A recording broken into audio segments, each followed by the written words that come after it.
ଏଇ ମୋ ମାଆଙ୍କୁ କୋଟି କୋଟି ଗୁହାରି କରୁଛି। ପ୍ରଭୁ ଜଗତନାଥ ମା ସୁବଳା ଜଗତର ଜଗାକାଳିଆ ପ୍ରଭୁ କୋଟି କୋଟି ଗୁହାରି କରୁଛି। ମା ଶବ୍ଦ ଏତେ ମଧୁର, ଏତେ ଆନନ୍ଦ ଲାଗେ ମା ଶବ୍ଦ, ମାଆର ଉଚ୍ଚାରଣ। ଖାଲି ମୁଁ ସର୍ଟରେ ଗୋଟେ ଛୋଟିଆ କଥାରେ କହିବାକୁ ଯିବି, ପ୍ରତ୍ୟେକ ଭାଇ ଭଉଣୀ ଗୁରୁଜନମାନେ ମନ ଧ୍ୟାନ ଦେଇକି ଶୁଣିବେ। ଛୋଟରୁ ଗୋଟେ ପିଲାକୁ ବାପା ଯାଏ ଖଟିବା ପାଇଁ, ସେ ପିଲାଟିକି ସ୍କୁଲ, ମୋ ପୁଅ କେମିତି ଭଲ ପାଠ ପଢ଼ିବ, ମୋ ଝିଅ କେମିତି ଭଲ ପାଠ ପଢ଼ିବ, ତାକୁ ଭଲ ମଣିଷ କରିମି, ଚାକିରି ବାକିରି କରିବ, ମୋ ପୁଅ ବଡ଼ ଅଫିସର ହେବ, ମୋ ଝିଅ ଭଲ ପାଠ ପଢ଼ିବ, ଭଲ ଜାଗାକୁ ମୋ ଝିଅକୁ ବିବାହ କରିବି। ଗୋଟିଏ ପୁଅ ବାଳକ, ଗୋଟିଏ ବାଳିକା। ବାପାଟି ଯାଏ ଦିନ ଯାକ ଖଟି ଆସେ, ଭଲ ମନ୍ଦ ସେଇ ମାଆଟି ମାନେ ସେ ବାପାଟି ଯାଏ। ଏଇ ମା ପୁଅର, ବାଳକ ବାଳିକାର ମା ସବୁକିଛି ତାଙ୍କର କରେ। ସବୁବେଳେ ସ୍ୱାମୀ ସ୍ତ୍ରୀ ଲାଗନ୍ତି, ଆମର ଛୁଆ ପିଲା କେମିତି ଭଲ ରହିବ, ଭଲ ଖାଇବେ, ଭଲ ପିନ୍ଧିବେ, ସବୁବେଳେ ଭଲ ଚିନ୍ତା ତାଙ୍କ ଧାରଣା ରହିଲା।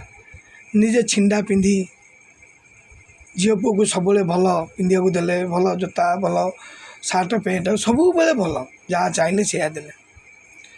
ପିଲାମାନେ ବଡ଼ ହୋଇଗଲେ, ପାଠ ପଢ଼ି ଭଲ ଚାକିରି କଲେ, ଭଲ ଚାକିରି କରି ଝିଅକୁ ବିବାହର କରିଦେଲେ ବାପା ମା'। ପୁଅଟିକି ବାହାଘର କଲେ।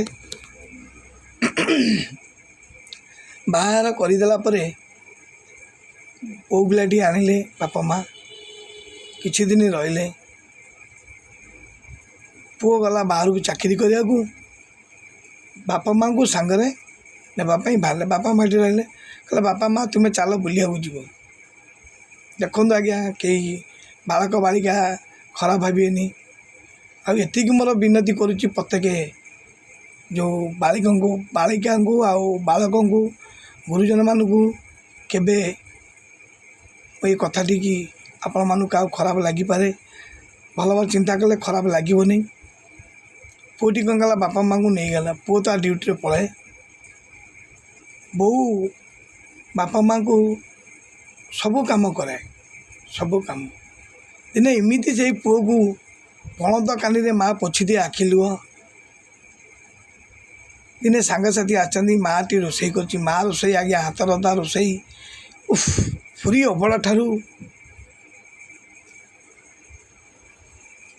ଅବଢ଼ା ଠାରୁ ଏତେ ମଧୁର ମାଆର ହାତ ରୋଷେଇ। ଆଜ୍ଞା, ସାଙ୍ଗ ପଚାରୁଛି, ଆରେ ରୋଷେଇ କିଏ କରିଛି? ବଢ଼ିଆ ତ ଲାଗୁଛି। ପୁଅ ଆଉ କହିଲାନି ଯେ ମାଆଟେ ରୋଷେଇ କରିଛି, କାରଣ ତା ସମ୍ମାନ ଉପରେ ଆଞ୍ଚ ଆସିବ। ପ୍ରତ୍ୟେକ ଭାଇ ଭଉଣୀ ଗୁରୁଜନମାନେ ମନ ଧ୍ୟାନ ଦେଇକି ଶୁଣିବେ। କହିଲା ନାଇଁ, ସେ ଚାକରାଣୀ ଆସିଛି, ଚାକରାଣୀ ରୋଷେଇ କରୁଛି। କହିଲା ଆରେ ମୋ ପାଇଁ ବୁଝିଦଉନି ଏଇଭଳିଆ ଚାକରାଣୀ ହେଲା, କାହିଁକି କହିଲାନି?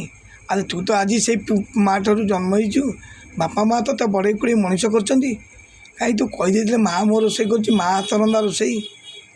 ପୁରୀ ଅବଢ଼ା ପଛରେ ବାପା ମା' ହାତ ରନ୍ଧା ରୋଷେଇ, ମା'ର ରୋଷେଇ ପୁରୀ ଅବଢ଼ା ଠାରୁ ବଡ଼। ପ୍ରତ୍ୟେକ ମା' ଭଉଣୀ ଗୁରୁଜନମାନଙ୍କୁ ସେଇଠୁ ପୁଅ କ'ଣ କହିଲା, ନା ଇଏ ହେଉଛନ୍ତି ଆଜ୍ଞା ଏ ଚାକରାଣୀ, ଚିନ୍ତା କରନ୍ତୁ। ସେଇଠି କାହିଁ କହିଲାନି ମୋ ମା' ବୋଲିକି? ମୋ ମା' ରୋଷେଇ କରୁଛି, କେତେ ତୋ ଉପରୁ ମା'ର ଭଲ ପାଇବା ଆଶୀର୍ବାଦ ଆହୁରି ମିଳିଥାନ୍ତା। ପ୍ରତ୍ୟେକ ଭାଇ ଭଉଣୀ ଗୁରୁଜନମାନଙ୍କୁ କେବେ ବାପା ମା'ଙ୍କୁ ଧିକ୍କାର କରି କହିବେନି। ସବୁଠାରୁ ମା' ବାପା ବଡ଼। ଜୟ ଜଗତ ଜନନୀ, ଜୟ ମା ତାରିଣୀ ଦେବୀ। ପ୍ରତ୍ୟେକ ମା' ଭଉଣୀକି ରକ୍ଷା କର।